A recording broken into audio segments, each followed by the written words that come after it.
Vous est-il déjà arrivé de vouloir réconforter un ami en deuil, mais de ne pas savoir quoi dire?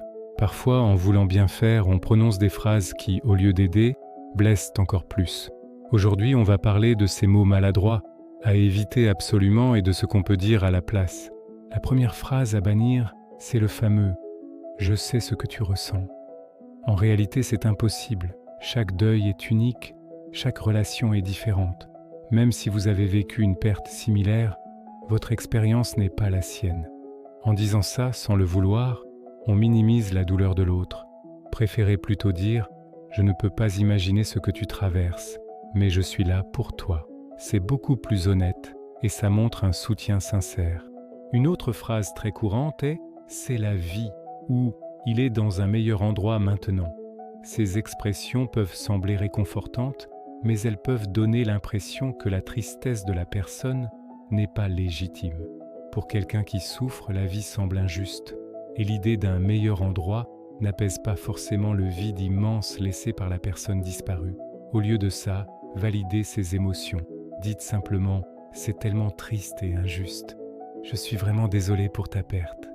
Évitez aussi les injonctions comme « sois fort » ou « tu dois aller de l'avant ». Le deuil n'est pas une course, et il n'y a pas de bonne façon de le vivre. Chacun a son propre rythme. Forcer quelqu'un à masquer sa peine, c'est lui refuser le droit de pleurer et de vivre son chagrin. Proposez plutôt une aide concrète. Des choses simples comme « Est-ce que je peux t'apporter un repas ce soir ?» ou « Je peux aller faire les courses pour toi si tu veux ». Ces gestes pratiques peuvent être d'un grand secours. Enfin, la question « Comment ça va ?» peut être très difficile. La personne ne va pas bien et elle doit alors choisir entre mentir pour vous rassurer ou vous raconter sa peine. Une meilleure approche serait « Je pense à toi aujourd'hui ».